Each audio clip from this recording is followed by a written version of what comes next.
Labour says that on average, women earn £210,000 less than men during their careers. The campaign's obtained the backing of high-profile women from all walks of life, including business, politics and the media. Women are still only earning 81 pence for every pound that men earn in this country. And if we carry on at the current rate, it's going to take another 52 years for that pay divide to disappear. I mean, you know, we've been waiting 44 years since the Equal Pay Act. It shouldn't take a century.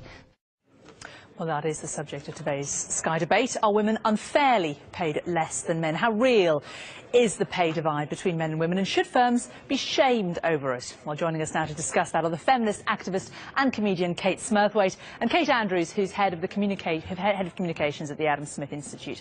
Before we get started, though, a reminder that you can join the debate to tweet at Jane Secker Sky, including the hashtag Sky Debate, text 84501 or email news@sky.com and let us know what you think, or if there are any points you want to put to the guests, and we'll try to read out some of your comments as we go along. Kate Andrews, let's start with you. We know that women are paid less than men. The facts are incontrovertible. But do you think it's fair? Do you think women deserve to earn less? Of course, they take time off to have children, don't they? They often want to work part-time when they come back. Why should they be paid the same as their male colleagues? Well, there's no doubt that women still face hurdles in the workforce, but these hurdles seem to be there despite the fact that their employers tend to pay them more in many circumstances. That their employers tend to promote them more in certain circumstances. The Office of National Statistics found just a couple of weeks ago that women aged between 20 and 40 tend to earn on average 1.1% more than their male counterparts. And another recent study found that if women don't exit the workplace, they tend to get promoted more aggressively than their male counterparts. So it doesn't seem to be the case that employers are trying to pay women less based on their gender. It seems to be other factors that are creating this gap, and most of them are cultural. Most of them have to do with the fact that women are leaving the workplace to have children, or they're choosing jobs to make it easier to have children. And that's a problem for us. That's a problem for society. It's not something that government should be legislating against. Perhaps we have unfair expectations and traditional expectations on women that shouldn't exist in 2014. Well, let's put those points to Kate Smurthwaite. Is that a fair point, Kate? You know, it's just reflecting society. Employers aren't sitting there looking at their pay scales and going, oh, she's a woman, we can get away with paying her a bit less. They're simply reflecting what society thinks. Well, I mean, first of all, this idea that it all comes down to women choosing to have children, etc., etc. I mean, there's almost three things I need to say about that. Firstly, I don't want to live in a world where people who choose to have children are then unable to get good work afterwards and unable to continue their careers. Secondly, if women were paid more equally and treated more fairly in the workplace, I think there's a good chance we'd see more of them wanting to come back to work full-time, wanting and being able to afford childcare and wanting to take that on. And if you're in a relationship, you know, a male-female relationship, and the guy is earning much more than the woman, the decision for her to take the time off to look after the children might well not even be a cultural or a social one. It might well just be a practical one, that the higher earner has to be the one that keeps working. So we should be challenging these things at every step of it. But also, I don't believe that women's life choices are actually what's driving the pay gap. If that were the case, we would reasonably expect to see that women who have reached the top of their professions across the board are women who don't have children. You know, let's look at women without a cleaner at home.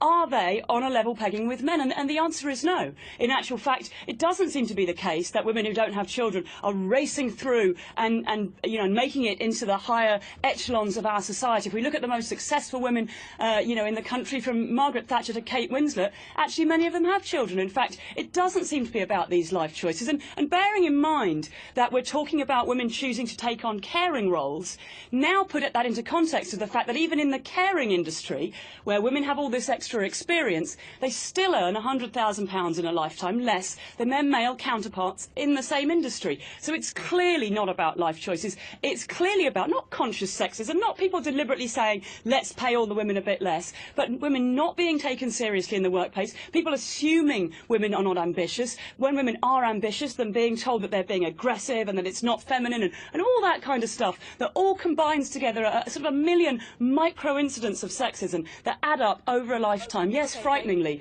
to £200,000. Let's let the other Kate get a word in edgeways. Kate, you know, is Kate right that perhaps women don't want to be seen as aggressive in the workplace? I'll give you an anecdote. When I started off in this job, I discovered that a colleague was being paid £2 grand more than me.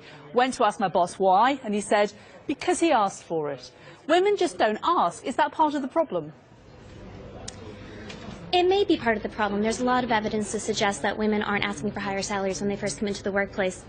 And that does have an effect on the gender wage gap. But I like so much of what Kate just said, and I completely agree with her, that men who could be staying at home with kids or have a more financially good reason to be staying home with the kids when women and their wives and their partners are earning more should be. This isn't the case that women should just be staying at home with the kids and we should adopt these traditional aspects. I completely agree that we need to have a complete reform as a whole. Society as a whole needs to change their minds about what women should be doing in the workplace. But to go back to earning less in very specific circumstances when they have the exact same job as the male employees. These statistics are very misleading. They tend to be very broad and group together all different kinds of professions. So doctors and physicians will be in one big group together, or all child-minding professions will be in one big group together. And they will compare GPs who are working 9 to 5 in very important, very good jobs to surgeons who have had 20 years of training, who have very unflexible hours. What about this comparison? Sorry to interrupt you, but it's been in the news this week because of the leaks from Sony over the emails. The film American Hustle, the two female stars, Jennifer Lawrence and Amy Andrews, they were paid less on the back-end deal, as it's called, the money that they get after the film is successful. They were paid 7%. The men were paid 9%. The two women who were the stars of that film, they went on to win Golden Globes. The men didn't. Why were they paid less? I'm not sure particularly which film we're talking about, but I would have to ask... American Hustle. It was the second biggest grossing film last year. Okay, thank you. Well, Jennifer Lawrence had a supporting role in that film. I think that very much dictates why she would have less of a stake in that. When it comes to Amy Adams, she got a Golden Globe. I mean, but we don't compare the success of somebody in terms of their artistic ability necessarily to the amount of time that they're actually spending working. Jennifer Lawrence had less shoots to do. She had less time that she had to be in hair and makeup. She had less time to be on the set. And both of these women are absolutely phenomenal. Spend less time in hair and makeup. Kate, what's your point? Well, I'm not sure we can argue. I'm not sure we can argue that women in films spend less time in hair and makeup. I think they're forced to sustain a much higher beauty standard than men in similar roles. Film, I mean, obviously. But look at the two women that we're talking about right now. We're talking about two of the most successful women on the planet. I care about the average woman who's going to work every day, who's not being. But they're not necessarily getting paid less than the men who do the same jobs. The National Statistics Office, they found that women between the ages of 20 and 40, they found this out a couple of weeks ago, that they are getting paid 1.1% more than their male colleagues. Your point or that they'd be more encouraged to come back to the workplace if they were earning as much as their male colleagues just isn't true. They are earning more than their male colleagues on average today. This was found by the British government. These women. But it is. What happens is that when these numbers come out, because there is such a backlash against anybody, and it was really fascinating a minute ago, you were asked, what is it that's causing these kind of discrepancies? And it seemed like no one would say it out loud. I have an answer to that question. It's called sexism. Some of it overt, some of it very in your face. I've had various jobs over the years. I've absolutely been told to my face sometimes, oh, we don't really want a woman in this role, this kind of thing. Working as a performer now in comedy, we hear about women, are they funny, etc. I hear it all the time. So there is overt sexism, there's also covert sexism. I just want to clarify. You think that Jennifer Lawrence and Amy Adams were paid 7% instead of 9%, not because of previous experience, not because of negotiations that they had formerly with potentially their agents, with potentially the movie agency. You think it's because we are inherently sexist and there's just no scenario in which Jennifer Lawrence could possibly be paid less than Bradley Cooper. I mean, to me, that just makes absolutely no sense. No, of course there are films in which you might get paid more, but overall, on average, this is what the pay gap is about. It's not about saying, here's one woman, what does she earn compared to the next guy. It's about saying, overall, as a society, are we valuing men and women equally? And the answer is obviously not. Now, there are two ways of looking at it. Here's Let me finish. Here's the thing. What you are doing is what happens so often on these issues is you pick up on the one statistic. Actually, in this narrow little age range, in this little region, we found women were doing a teeny little bit better. So there you go. There's no problem. Overall, there is a pay gap. Overall, there is a huge pay gap. And is it that women are less intelligent, less capable, less hardworking? I don't believe that's true. So what it must be is that somewhere in our society there is sexual discrimination going on. Not necessarily overt all of the time, although sometimes overt.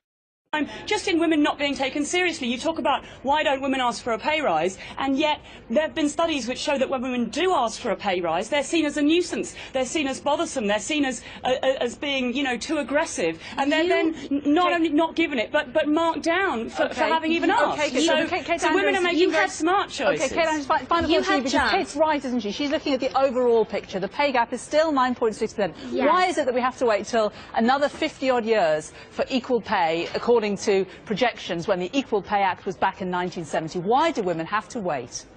We are not waiting another 50 years for equal pay. If you are coming into the workforce as a young woman, you are most likely going to be making more now than your male counterpart. And that's something that the British government came up with a few weeks ago. That's not just my personal opinion. If you want to look at the overall spectrum of the situation, you have jumped from saying that there is a pay gap and thus it must be sexism. And we've completely ignored the fact that women are still choosing to stay home with their children, that men are not being helpful enough to stay home with their children, that women are making more than their male counterparts before they leave the workplace, that they're more likely to get promoted than their male counterparts when they're in the workplace. You've jumped over all of these very important facts that contribute to the wage gap.